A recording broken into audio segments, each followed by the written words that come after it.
Welcome, 5th graders, to lesson 3-2, and today we have two questions. What are equivalent decimals?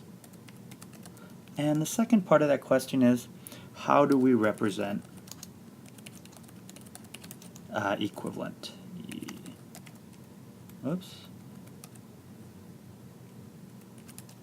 Decimals. Alright, so two questions that we're going to delve in today. First are, what are equivalent decimals? And then, how are they represented? And the first thing we're going to do today is we are going to create a box. Okay, and we're going to create a box, and let's fill white, and let's just outline it in red. Oops, fill it with white and outline in red. Okay, and we're going to make this box, let's make it 20 long, okay? So I'm going to pause while I make my box. Alright, 6th graders, remember how I said we're going to make it 20? Well, I made it 30, just because then we're going to have more space. Now, what we're going to do right now is we're going to actually split this into tenths. So I'm going to just draw my line, and let's pretend that I'm drawing these perfect. I've been actually looking for a new stylus to buy, one that's going to help me make more exact lines. That way it won't look as ridiculous as as it does sometimes.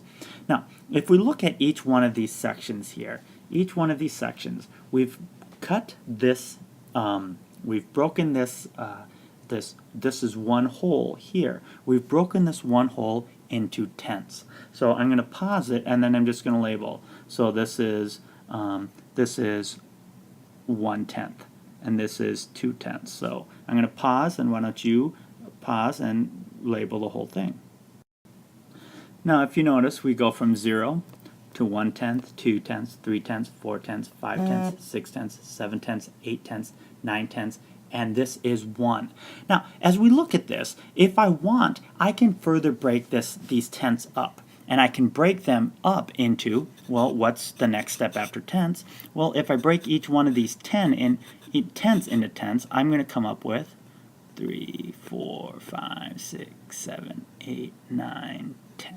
Okay? I think that's going to give us how many of these? Well, there's 10, and if I do that to each one, let's just pretend I'm doing that to each one. As I look through that, that's going to be 1/100, and then this would be 2/100, and I'm going to pause and finish. Why don't you guys do the same? Now, as we look at this, we again start at 0, but now we have 100, 200, 300, 400, 500, and let's just pretend I kept going 600, 700, 800, 900, to 1 again, and this is 1.00 this time. Now, I can further break those up, and I can break each one of these up, and by going like this, 2, 3, 4, 5, 6, 7, 8, 9. So each one of these, and now within here, within this section right here, I now have 100. At first I just had 1, then I had 10, and now within there I have 100. So we go from 0 to 0.1, 0.200. And if I were to continue these blue lines all the way, I would go 0.300. And why don't you pause and finish while I pause and finish as well. As we look at this now, we have 1/10, 1/100th, and 1/1000th. They're all right here. They're the same. 2/10, 2/100, 2/1000ths are the same.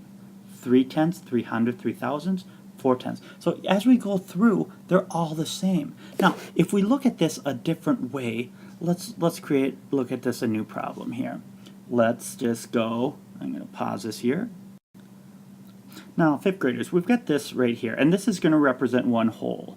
And now let's try something here, see if I can do something here. Let's see, and I want to copy, and then I want to paste, and look at that. That worked out well for me. That's exactly what I wanted to do. Now, the first one we're going to do is we're going to split this one into, let's split this into, see, 1, 2, 3, 4, 5, 6, 7, 8, 9. So we have cut this into 9 pieces. And what we want to color in is we want 4/10 of this. So we want 4 pieces out of 10. And let's just change our color because we want a different color. So this is 1, this would be 2, 3, and this is 4. So that's 4/10. Now, the bottom one here, we want to color in 40/100. So first we're going to do is we're going to cut this into tenths. Okay? Now we're going to cut it into 100ths. And let's just use a different color to cut it into hundredths. Let's use pink here. And so we made 9 lines, so we're going to make 1, 2, 3, 4, 5, 6, 7, 8, 9. 1, 2, 3, 4, 5, 6, 7, 8, 9. 1, 2, 3, 4, 5, 6, 7, 8, 9. 1, 2, 3, 4, 5, 6, 7, 8, 9. 1, 2, 3, 4, 5, 6, 7, 8, 9. I'm going to pause it and finish here. If you've noticed, ladies and gentlemen, what I've done is I have created 100 of these. Now we're going to color in 40 of them. And to color in 40 of them, well, this is 10 right here. This is 20, 30, 40. Now if you notice, and this is just a visual way to look at it another way, this one, 4/10 and 40/100 are the same area. So my question for you is the following. Question is, how does adding zeros to the right of a decimal change its value? So to the right of a decimal we had 4, we added a 0 to it. How did it change its value? Does it represent anything different, or does it stay the same? And if I were to add 1 0, like I did here, is that the same as if I were to add 5 zeros, or